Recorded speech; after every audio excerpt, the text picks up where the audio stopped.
Hello, dear students. Today we start chapter number 6. I want something in a cage. Okay, this is a story about a shop whose owner is Mr. Purcell, and there was a ghost in the story, but Mr. Purcell did not believe in ghost. Okay, now read start. Mr. Purcell owns a pet shop. There is constant noise of screeching and twittering in the shop, but Mr. Purcell is happily unaware of it. One cold morning, a strange customer calls. Mister person की देखिए एक pet shop थी जिसमें कि pets जो होते हैं वो लगातार मतलब स्क्रीच करते रहते हैं, है ना, चीं चीं करते रहते हैं, ट्विटिंग, मतलब उनके शॉप पे जो है आवाज़ें आती रहती थी, पर मिस्टर पर्सल को इससे कोई फ़र्क नहीं पड़ता था. अब एक कोल्ड मॉर्निंग स्ट्रेंज कस्टमर उनके शॉप पे आया. तो देखिए क्या है story. Mister Purcell did not believe in ghost. Nevertheless, the man who bought the two doves and his strange act immediately thereafter left him with a distinct sense of the uncanny. Mister Purcell जो है ghost में believe नहीं करते थे, but जो man उनके shop पे आया उसने दो डव्स खरीदी. उनकी शॉप पे दो डव्स थी केज में, उसने वो खरीदी, है ना. और उसका जो स्ट्रेंज बिहेवियर था वो एकदम से डव्स लेके चला गया, ठीक है ना. बट मिस्टर पर्सल को मतलब इस चीज़ पे एक अचंभा नहीं हुआ, है ना, कि वो कैसे एकदम से बर्ड्स खरीद के चला गया. As though behind his departed customer there had lingered the musty smell of an abundant haunted house. जब कस्टमर जो था उनका वो चला गया एकदम से, तो उसको उसके जाने के बाद उनके शॉप पे एक स्मेल सी आई, मतलब अजीब सी स्मेल सी आई, जैसे कि हॉन्टेड हाउस में से आती है ना, जैसे जो घर बंद पड़े रहते हैं तो उसमें से आती हैं. Mister Purcell was a small fussy man, red cheeks and a tight melon stomach. Large glasses magnified his eye so as to give him the appearance of a wise and general owl. Mister Purcell तो थे वो small, मतलब उनकी height जो थी वो small थी, red chicks थे उनके, है ना, और वो उनका जो स्टमक था वो मेलन की तरह, मतलब कि वो मोटे थे. लार्ज ग्लासेस, और वो क्या है, ग्लासेस पहनते थे, जैसे मोटे मोटे चश्मे होते हैं वो अपने चश्मे पहनते थे, जैसे कि जनरल आउल, जैसे आउल की आइज़ लगती हैं वैसे ही उनकी आइज़ लगती थी वो चश्मा पहन के. और वो पेट शॉप चलाते थे. He sold cats and dogs and monkeys. He dealt in fish food and bird seeds, prescribed remedies for alien canaries, and displayed on his shelves long rows of ornate and gilded cages. वो जो थे cats dogs जैसे pets होते हैं ये सारे, उनको बेचा करते थे, ठीक है. उनकी पेट्स की शॉप थी जिसमें कि वो फ़िश फूड, बर्ड सीड्स, ये सारी चीज़ें अपनी शॉप में रखते थे. और केजेस भी रखते थे, है ना. तो he consider himself something of a professional man, और वो अपने आप को एक प्रोफेशनल मैन समझते थे इस चीज़ का, कि उनकी जो पेट शॉप थी. A constant state of movement pervaded his shop. Whispered, twittered, sly rustling, squeal, chirps and sudden squeaks. ये सारे देखिए साउंड्स हैं जो पेट्स जो हैं उनकी शॉप पे करते रहते थे, मतलब उनकी शॉप पे जो है आवाज़ें आती रहती थी इन पेट्स की. Small feet scrambled in frantic circle. Frightened, bewildered, blindly seeking. Across the shelves pulsed this endless flicker of life. But the customer who came in said, "Aren't they cute?" और जो देखिए उनके शॉप पे एक, मतलब क्या है, स्मॉल फीट जो है, छोटे छोटे कदमों से उनकी शॉप पे कोई आया जो कि बहुत ही अजीब था, है ना. तो वो आते ही, कस्टमर था, वो आते ही उनको बोलने लगा आरंट दे क्यूट, जो मतलब वहाँ पे पेट्स थे, कि उनको देख के बोलने लगा कि ये क्या क्यूट नहीं है. Look at that little cage. They are sweet. And Mr. Purcell himself would smile and briskly rub his hands and emphatically shake his head. तो मिस्टर जो ये थे, पर्सल थे, तो उनको वो बोलता है उस लिटिल केज को देखो वो कितना, उसमें जो मतलब पेट्स थे वो कितने स्वीट हैं. मिस्टर पर्सल ने क्या किया, स्माइल की और अपने हाथ को रब किया, मतलब ऐसे हाथ मलते हुए अपने हैंड्स को हेड को शेक किया, है ना, मतलब कि बोला कि यहाँ. Each morning when the routine of opening his shop was completed, it was the proprietor's customer to perch on a high stool behind the counter, unfold his morning paper and digest the day's news. अब हर morning, हर सुबह क्या करते थे, जब उनका routine work जो था shop खोलने का वो कंप्लीट हो जाता था, तो जो प्रोप्राइटर, मतलब जो ऑनर थे ये पेट मिस्टर पर्सल, ठीक है, जिनकी शॉप थी, वो क्या करते थे, वहाँ पे एक हाई स्टूल था, उस पर बैठ के वो सारी वो मॉर्निंग पेपर पढ़ते थे, जो न्यूज़पेपर आता था वो मतलब पढ़ते थे और सारे डे की जो न्यूज़ थी वो पूरी रीड करते थे. As he read he would smirk, frown, reflectively purse his lips, knowingly lift his eyebrows, nod in grave agreement. मतलब जो वो पढ़ते थे तो वो हर एक चीज़ इतने ध्यान से ऐसे पढ़ते थे अपने लिप्स को, मतलब ऐसे बोलते बोलते वो सारी न्यूज़ को पढ़ते थे. अपने आईब्रोज भी, जैसे उनको कोई ऐसी न्यूज़ दिखती थी अपने आईब्रोज को भी लिफ्ट करते थे ऊपर नीचे, है ना. He read everything, even advice to the lovelorn and the detailed column of advertisement. मतलब न्यूज़पेपर में जितने भी कॉलम्स होते हैं, एडवर्टाइजमेंट कॉलम्स होते हैं, वो सारी ही चीज़ों को रीड करते थे. It was a rough day. A strong wind blew against the high plate glass window. Smoke filmed the wintry city and the air was grey with the thick frost. अब देखिए उस दिन क्या हुआ, वो रफ डे था, मतलब winter के डेज थे. तो स्ट्रॉन्ग विंड जो है, ठंडी हवा वहाँ पे चल रही थी और उनकी जो विंडोज़ में से भी ठंडी हवा जो है उनके शॉप में आ रही थी. Smoke filmed the wintry city, जो विंट्री सिटी थी जहाँ वो रहते थे. And the air was grey with the thick frost, जो एयर थी बिल्कुल तेज़ी से उनके दुकान में मतलब शॉप पे आ रही थी. Having completed his usual task, Mr. Purcell again mounted the high stool and unfolded his morning paper. और जब उन्होंने फिर से अपना टास्क मतलब ख़त्म कर दिया, कंप्लीट कर दिया, तो मिस्टर पार्सल जो है फिर से वो अपने स्टूल पे आके बैठे और मॉर्निंग पेपर को अनफोल्ड किया, है ना. He adjust his glasses and glanced at the day's headline. अब फिर वो अपने चश्मे को ठीक करते हुए डेज हेडलाइंस जो थी वो पढ़ने लगे. Chirping and squeaking and mewing vibrated all around him. उनके आसपास ये पेट्स की आवाज़ें आती रही. Yet mister Purcell heard it no more than he would have heard the monotonous ticking of a familiar clock.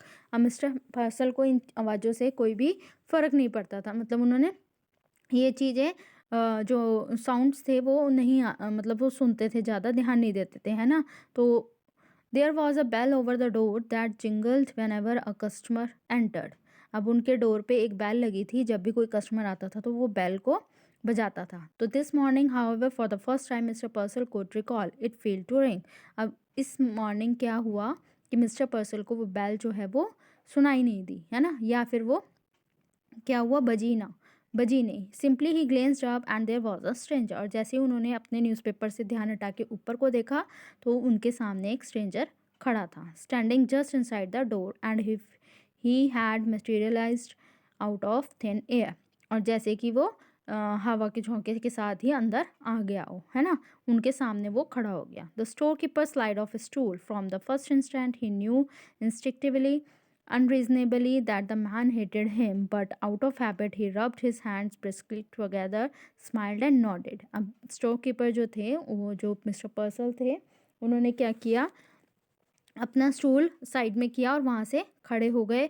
और ऐसा मतलब दिख रहा था कि जैसे कि वो first time instant he knew इंस्टिक्टिवली unreasonably कि बिना काम के ये मैन जो है यहाँ पे आया है. बट उन्होंने फिर भी क्या किया, अपने हैंड्स को रब किया और स्माइल करके उनसे पूछा. Good morning, he beamed, but can I do for you. कि गुड मॉर्निंग, मैं आपके लिए क्या कर सकता हूँ, है ना. मिस्टर पर्सल ने स्ट्रेंजर जो उनके शॉप पे आया था उससे पूछा. The man shiny shoes squeaked forward. His suit was cheap, fitting, but obviously new. He had a shuttling glance and close cropped hair. जो मैन उनकी शॉप पे आया था उसने शाइनी शूज़ पहन रखे थे, है ना. उसका जो सूट था वो भी चीप लग रहा था, मतलब इल फिटेड, ऐसा ढीला सा पहन रखा था, बट वो लग रहा था कि न्यू है. He had a shuttling glens. और उसने मतलब ग्लेंस चश्मा लगा रखा था. उसके जो हेयर थे वो क्लॉज क्रॉप मतलब कर्ली टाइप थे. Ignoring पर्सल for the moment he rolled his gaze around the shadowy shop. और उसने मिस्टर पर्सल को इग्नोर करते हुए वो शॉप की तरफ जो था वो इधर उधर देखने लग गया. A nasty morning volunteered the shopkeeper. He clasped both hands across his melon-like stomach and smiled impotently. I see by the paper we are in for a cold spell. Now what is you wanted? अब वो mister Purcell जो थे वो भी क्या करने लगे, shopkeeper को मतलब देखने लग गए और उसकी तरफ देख के उन्होंने अपने हाथ जो हैं वो हिलाए, जैसे हिला के अपने स्टमक की तरफ जैसे हिलाते हैं, लगाते हैं, स्टमक पे लगाए और स्माइल करते हुए पूछा, है ना, कि now what it you wanted, कि आपको क्या चाहिए। The man stared closely at mister Purcell and though just now aware of his presence he said I want something in a cage. अब जो मैन जो था उनके पास जो खड़ा था उसकी तरफ देखने लग गया और अब उसको लग रहा था कि मेरे पास कोई खड़ा है ना। और वो उसने फिर उसको मिस्टर पर्सल को बोला, स्ट्रेंजर ने मिस्टर पर्सल को बोला, I want something in a cage, कि मुझे कुछ ऐसा चाहिए जो केज में है। Something in a cage, mister Purcell was a bit confuse, you mean some sort of pet. अब वो पूछता है कि केज में मतलब, कि वो कंफ्यूज हो गया कि ये क्या मांग रहा है, कि सम सॉर्ट ऑफ पेट, कि कोई पेट ऐसा कि जो केज में है वैसा चाहिए। I mean what I said, snap the man, something in a cage something that is small, कि मुझे ऐसा चाहिए जो केज में है और जो छोटा है। आई सी hasten the storekeeper, not all certain that he did. His eyes narrowed gravely and he pursed his lips. Now let me think. A white rat? Perhaps I have some very nice white rats. अब जो store keeper था वो सोच में पड़ गया, है ना, सोचने लग गया कि उसको चाहिए क्या सच में।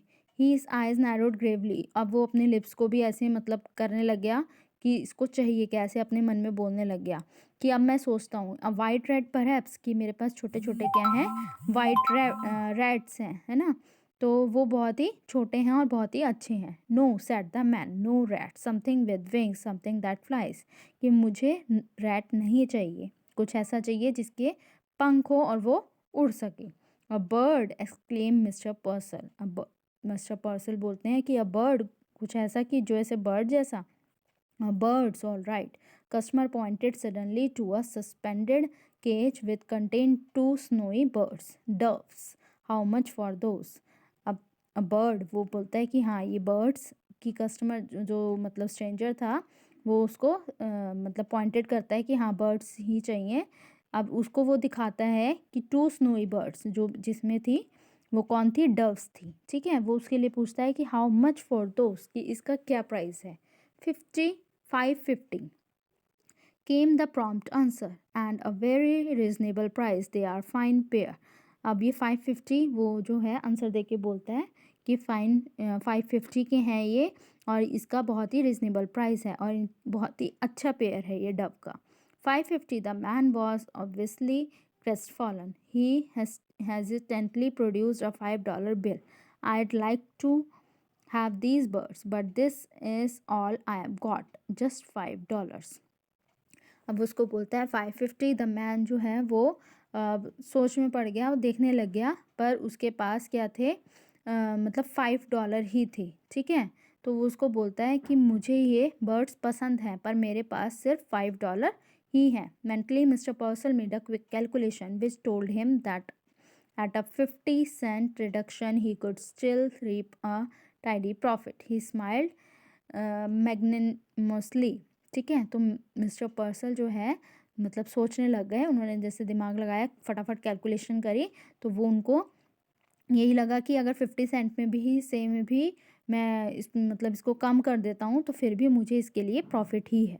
माई dear man, if you want them that badly you can certainly have them for $5। अब उसको बोलता है वो मिस्टर पर्सल कि अगर तुम्हें ये सच में ही चाहिए तो तुम इसको $5 में ले सकते हो। I will take them. He laid his $5 on the counter.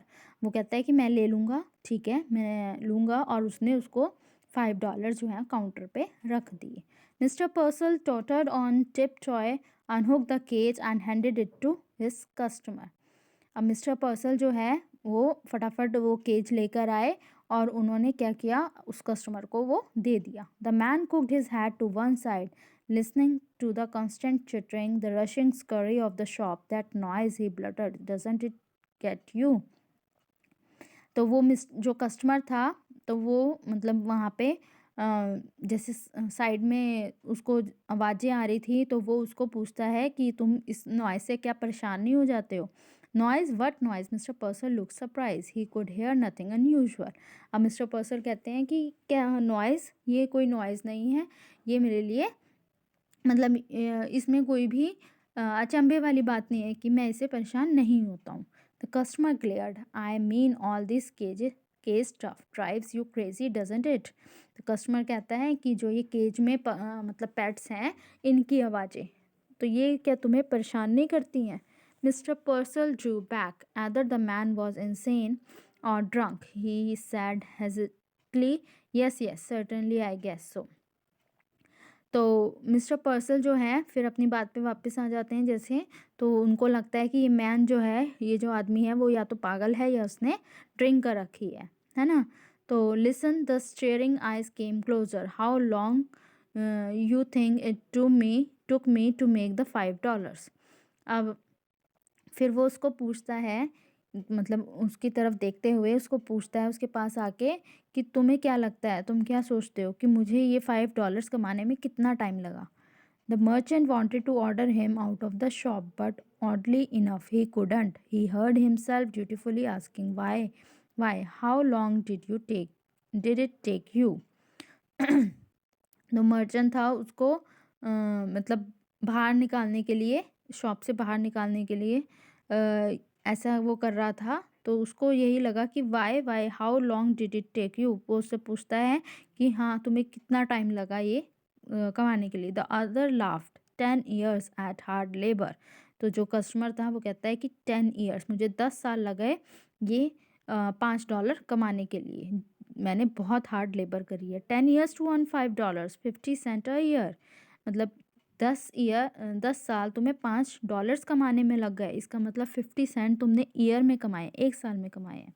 It was best, Purcell decided to humour him, my 10 years, that's certainly a long time now. अब मिस्टर पर्सल जो है उनको बोलते हैं कि मतलब अपने आप ऐसे बोलते हैं कि मुझे सच्ची, that certainly a long time, कि तुम्हें बहुत ही लंबा समय लग गया ये पैसे कमाने के लिए। They give you $5, laughed the man, and the cheap suit, and tell you not to get caught again. Mr. Purcell mopped his sweating brow. Now about the care and feeding of your doves, I would advise. तो वो उसको $5 जो दे देता है, तो जो man है वो हंसने लगता है, ठीक है ना? मिस्टर पर्सल उसको अपनी जो आईब्रोज हैं, ब्रोज हैं, उनको क्या करता है, जो स्वेटिंग, मतलब उनको, उसको ये सुन के पसीना आ गया था, तो वो उसको पोंछने लगता है ना? तो फिर वो उसको एडवाइस देता है कि कैसे तुमने अब इस डव की केयर करनी है। बा the man swung around and stalked abruptly from the store. Purcell sighed with a sudden relief. He waddled to the window and stared out. अब मिस्टर जो मैन था वो वहाँ से निकल जाता है स्टोर से, है ना?